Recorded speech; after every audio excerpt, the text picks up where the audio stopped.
अगर आपको लगता है सेल्यूलर जेल भारत की सबसे खौफनाक जेल थी, तो शायद आप एक ऐसी जगह नहीं जानते जहां उससे पहले कैदियों की जिंदगी अंग्रेज नर्क बना चुके थे। लेकिन सबसे हैरानी की बात, आज उस जेल में सिर्फ खंडहर बचे हैं।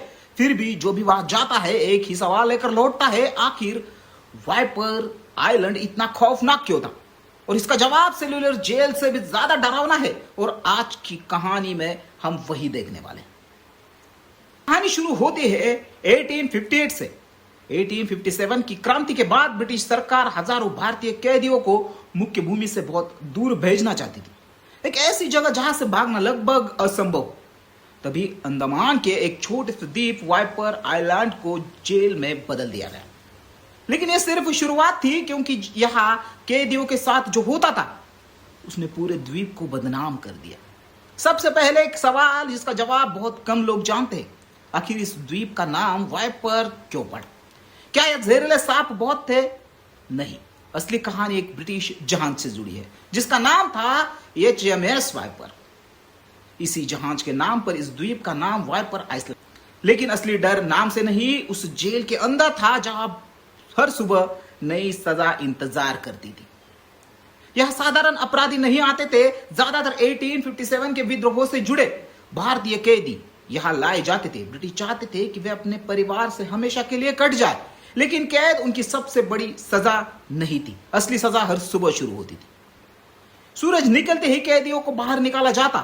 लोहे की जंजीरें हाथ और पैरों में, घंटों तक कठिन मजदूरी, बीमारी, भूख और मार। लेकिन एक ऐसी जगह थी जहां जाने के बाद हर कोई वापस नहीं लौटा। आज भी वाइपर आइलैंड पर एक पुराना फांसीगर खड़ा।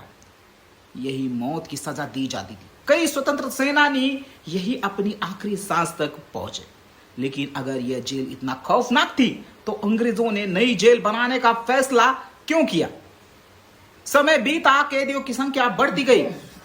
वाइपर आइलैंड अब एक छोटी पड़ने लगी। तब ब्रिटिश सरकार ने एक और बड़ी और सख्त जेल बनाने का फैसला किया, जिसे आज सेल्यूलर जेल के नाम से जानते हैं। लेकिन वाइपर आइलैंड फिर भी इतिहास से गायब नहीं हुई। चारों तरफ समुद्र, तेज धाराएं, घने जंगल और खतरनाक समुद्री जीव। भागना लगभग असंभव था। फिर भी कुछ कैदियों ने कोशिश की, लेकिन उनका क्या हुआ इसका पूरा रिकॉर्ड आज भी नहीं मिलता। आज यहां टूटी हुई दीवारें हैं, पुराने फांसीगर है, कुछ खंडहर है। लेकिन जब कोई इन रास्तों पर चलता है तो उसे एहसास होता है कि यह सिर्फ पत्थर नहीं, इतिहास के गवाह है। और यही से सबसे बड़ा सवाल शुरू होता है। आज ज्यादातर लोग सीधे सेल्यूलर जेल जाते हैं, लेकिन उससे पहले यह पूरी कहानी अक्सर पीछे छूट जाती है। शायद इसलिए वाइपर आइलैंड आज भी इतिहास की सबसे कम चर्चा होने वाली, लेकिन सबसे महत्वपूर्ण जगहों में गिनी जाती है। और अभी इस कहानी का सबसे चौंकाने वाला हिस्सा बाकी है। वाइपर आइलैंड सिर्फ पुरुषों कैदियों तक सीमित नहीं था। ब्रिटिश रिकॉर्ड बताते हैं कि यहां महिला कैदियों भी उनको भी लाया जाता था। अलग व्यवस्था उनकी की गई थी, लेकिन उनकी जिंदगी कैसी थी उसके बारे में बहुत कम जानकारी मिलती है।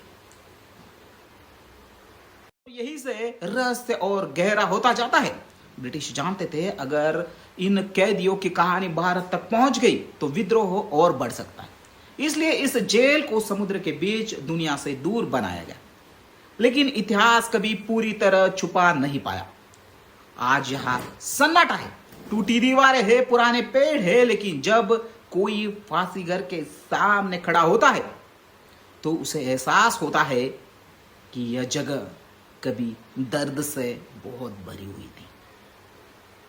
ब्रिटिश दस्तावेज इस जेल का जिक्र करते हैं, लेकिन हर कैदी की पूरी कहानी आज हमारे पास नहीं है। समय कई नाम अपने साथ ले गया और यही इस जगह को और रहस्यमय बना देता है। अगर सेल्यूलर जेल इतनी प्रसिद्ध है तो वाइपर आइलैंड इतना अनजान क्यों है? शायद क्योंकि इतिहास हमेशा हर कहानी को बराबर जगह नहीं देता। लेकिन सच्चाई आज भी वहां पे खड़ी है। तो आखिर वाइपर आइलैंड सिर्फ एक पूरी जेल थी, या भारत के स्वतंत्रता संग्राम का वह अध्याय जिसे ज्यादातर लोग भूल चुके हैं? शायद इसलिए आज भी जो लोग इन खंडहरों तक पहुंचते हैं वे सिर्फ तस्वीरें नहीं, बल्कि इतिहास का एक अनदेखा सच अपने साथ लेकर लौटते हैं। अब सवाल आपसे है, अगर आपको वाइपर आइलैंड और सेलुलर जेल में से पहले किस जगह जाने का मौका मिले तो आप कहाँ जाना चाहेंगे?